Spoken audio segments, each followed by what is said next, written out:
Touch typing is an important skill to have because it significantly improves typing speed, accuracy, productivity, and ergonomics, making it a valuable skill for both personal and professional uses. Because of this, Purple Mash are doing our very best to support children with their touch typing skills so they are able to use them going into the future. Touch typing support can be found in a variety of different ways within Purple Mash. The first of these is by going to the computing area and clicking on typing across the years. This will take you through to a series of folders, one for each year group, with a variety of tasks for the children to do within that year group to support their understanding and need for touch typing. In each year group's folder, you can see there is an overview which opens up in a new PDF, telling you exactly what they will be covering in that year group, including links to activities that you may wish to use with them. As well as this, there are direct links to each of those activities, with different focuses. This one, for example, is looking at the home keys. There's 2 activities within here. When I then click on it, it then gives me the option to increase or decrease my game duration time, and then says play. There's then a visual keyboard within the screen for the children to look at to support them, and then they can begin typing the letters as they appear. You can also find a full range of activities within our tools area. Clicking on tools, and then scrolling down to the English section where you can see To Type. When I click on To Type, it then tells me there are some posters and videos I can watch, as well as a series of events for first steps, moving on, and also some games that the children might enjoy playing. The first steps activities focus on different areas, whether that be home, top and bottom rows, focusing on your left hand, your right hand, the shift key and spacebar, differentiating between numbers and letters, differentiating between vowels and consonants, as well as using punctuation and symbols. Let's look at the home, top and bottom row keys first.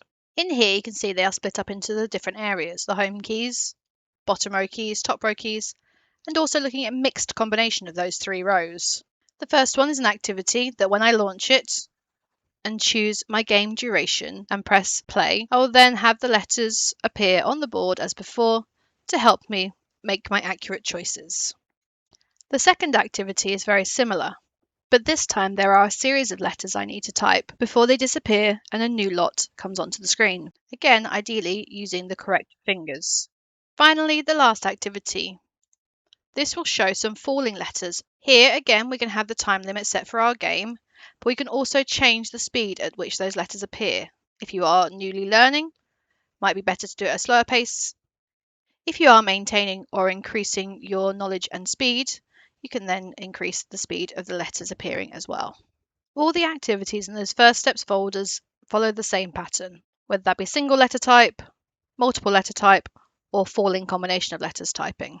In the moving on section, the children have the opportunity to combine the skills they have developed in the first steps, starting by looking at CVC words. Again, these can appear as either words to type in as a whole or as falling words. Further along in the moving on section, you'll find high frequency words, phrases, colours and numbers, words from A to Z, and then finally paragraphs. The paragraphs one is the only one that does not follow the same pattern. Here, if I click on any of them, once I've launched it, I then get my time limit again, and this time when I press play, I have a full paragraph with capital letters, lowercase letters, and punctuation to fill in. You can also see it's keeping a real-time track of my words per minute accuracy. The final section in our To Type folder in the Tools section is the games. Here there are 2 types of games, To Pop and Falling Letters. Falling Letters is just like they would have found in any of the first steps and moving on activities, whereas To Pop is slightly different. In To Pop, you can choose your game speed, game duration, and also disable sway. When I tick disable sway and press play, my letters will appear from the bottom of the screen and move upwards in a straight line. When I do not tick the box next to disable sway and press play, the letters will then have a slight diagonal movement across the screen, as well as the upward one.